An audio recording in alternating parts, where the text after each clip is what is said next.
আসসালামু আলাইকুম সবাইকে। আজকে আমরা শিখব সংক্ষিপ্ত পদ্ধতিতে কিভাবে গড় নির্ণয় করতে হয়।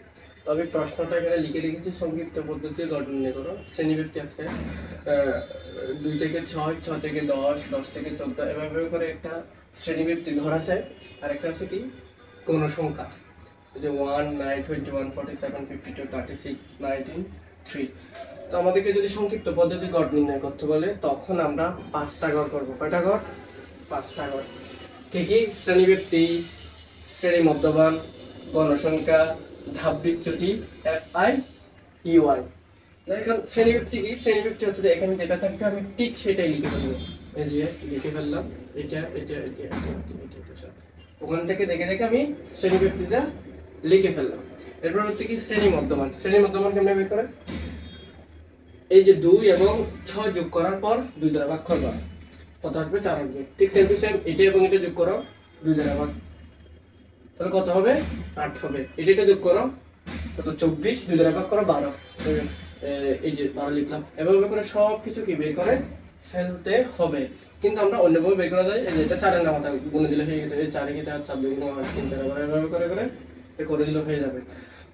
আমাদের আছে গণসংখ্যা। গণসংখ্যা হচ্ছে এখান থেকে যা যা আছে তা আমি লিখে দেবো। ঠিক আছে, গণসংখ্যা লিখে দেবো সব। তো এখানে ধাপ বিচ্যুতিটা কিভাবে লিখবো? ধাপ বিচ্যুতি লিখতে হলে আমাদের এখানে একটা a এর মান লিখতে হয়। কিসের মান? a এর মান। তো তার আগে আমি গড় নির্ণয়ের সূত্রটা একটু বলি। গড় ইকুয়াল টু, এটা সংক্ষিপ্ত পদ্ধতি গড় বললেও এই সূত্র, সহজ পদ্ধতিতে গড় বললেও এই সূত্র। মোট কথা হচ্ছে এরকম একটা সারণী থাকলে এই সূত্রই হবে। তাহলে কি এখানে গড় ইকুয়াল টু কত? a plus summation of FI, EY divided by n into h। তো এখন আমি এই যে এটা কিভাবে বের করব? তো এটা বের করার সময় আমার থেকে লক্ষ্য রাখতে হবে এখানের মধ্যে কয়টা ঘর আছে সেটা। কয়টা ঘর আছে সেটা। তো আমি দেখতেছি এখানে একটা এটা ছাড়া একটা, দুইটা, তিনটা, চারটা, পাঁচটা, ছয়টা, সাতটা, আটটা। কয়টা ঘর হয়েছে? 8টা ঘর। যদি জোড়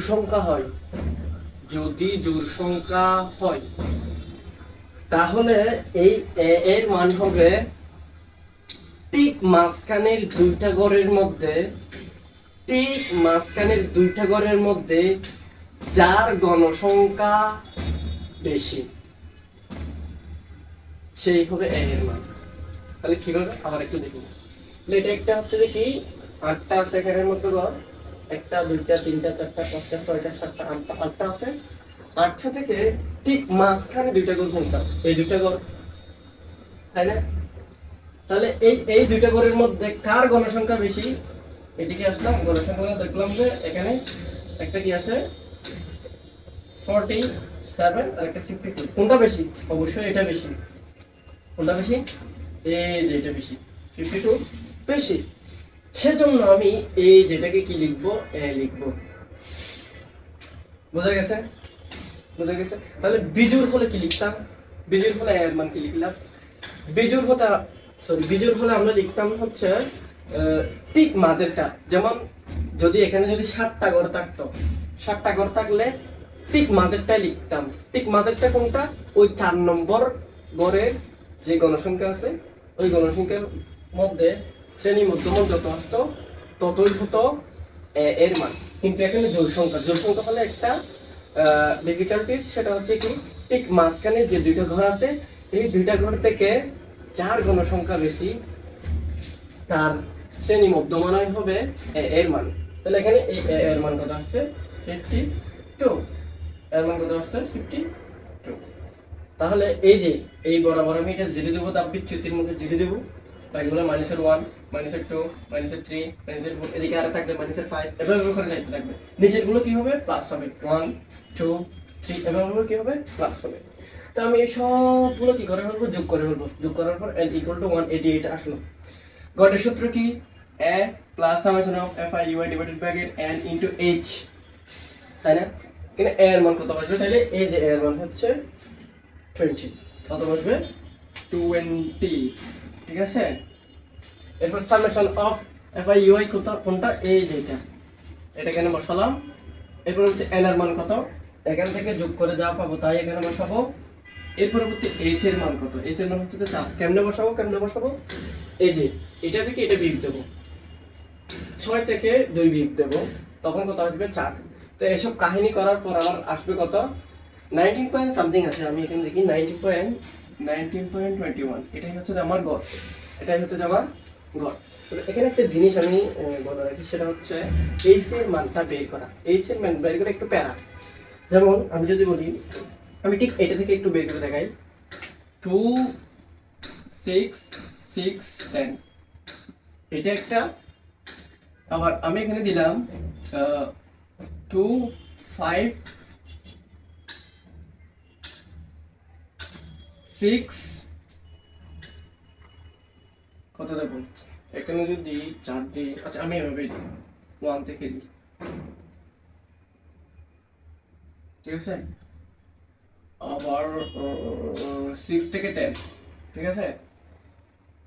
এই দুটা নিলাম আমি, এখানে একটা, এখানে একটা, আবার আরেকটা নিচ্ছি দেখেন, সেটা হচ্ছে 1 থেকে 5, 5 থেকে 9। আমি মূলত কয়টা নিলাম? 3টা নিলাম। এখানে এইচ এর মান কত, এখানে এইচ এর মান কত, এখানে এইচ এর মান কত, ঠিক আছে। এই এইচ নিয়ে একটু প্রবলেম হয়, সেজন্য এইচ এর মান হিসাব করার সময় আমার থেকে বিচ্ছিন্ন নাকি অবিচ্ছিন্ন এই জিনিসটা একটু জানতে হবে। বিচ্ছিন্ন নাকি অবিচ্ছিন্ন, তাহলে বিচ্ছিন্ন কেমন বুঝবে? এখান থেকে যদি এটা এবং এটা সেম হয়, মানে এই যে এদিকের এবং এদিকেরটা যদি সেম হয়, তাহলে অবিচ্ছিন্ন। কি অবিচ্ছিন্ন? অবিচ্ছিন্ন মানে কি? বাঙা নয়, বিচ্ছিন্ন নয়। যদি বিচ্ছিন্ন না হয়, অবিচ্ছিন্ন হয়, তাহলে আমি এটা থেকে এটা বিয়োগ দিতে পারি, এটা থেকে এটা বিয়োগ দিতে পারি। কত আসবে? 4। এই এর মান কত হবে তাহলে? এখানে 4, ঠিক আছে। তাহলে এখানে কি দেখি, এটা একরকম, এটা আরেক রকম, তাই না? এটা একটা সেম না। সেম না মানে কত? বিচ্ছিন্ন, ভাঙা ভাঙা। যদি বিচ্ছিন্ন হয়, তখন আমি এটা থেকে এটা বিয়োগ দেব, এর সাথে 1 যোগ করব। তাহলে এটা থেকে এটা বিয়োগ দাও, কত আসে? 4 যোগ 1 সমান কত হবে? 5, ঠিক আছে। তাহলে এখানে এইচ এর মান কত হবে? এইচ এর মান হবে 5। বোঝা গেছে? বিচ্ছিন্ন এবং অবিচ্ছিন্ন কিন্তু এই জিনিসটা হিসাব রাখতে হয়। তাহলে তাহলে বলো তো এখানে কত হবে? এটা বিচ্ছিন্ন নাকি অবিচ্ছিন্ন? দেখা যাচ্ছে যে অবিচ্ছিন্ন। অবিচ্ছিন্ন হলে কি, আমি এখান থেকে এটা বিয়োগ দেব, তাহলে কত আসবে? 4 আসবে, ঠিক আছে না? তো আমার তাহলে এইচ বের করতে হলে বিচ্ছিন্ন নাকি অবিচ্ছিন্ন ওই জিনিসটা আমার হিসাবে রাখতে হয়। তবে বিচ্ছিন্ন এবং অবিচ্ছিন্ন হিসাব না করেও আমরা এইচ এর মানটা বের করতে পারি। কিভাবে? এই যে দেখেন, আমি এটা কি ছিল? অবিচ্ছিন্ন ছিল বিদায় হচ্ছে আমি ডিরেক্ট বিয়োগ করে লিখে দিলাম, কিন্তু এটা বিচ্ছিন্ন বিদায় হচ্ছে বিয়োগ তো করলাম, আমি সাথে 1 যোগ করলাম। তো একটু বলা খেয়াল করতে, আমি যদি কোনো কারণে এটা থেকে এটা বিয়োগ করি, কত আসবে? 4। এটা থেকে এটা বিয়োগ করি, কত আসবে? 5। এই যে 4, এই যে 5 আসতেছে না? বিচ্ছিন্ন অবিচ্ছিন্ন হিসাব করা লাগতেছে না।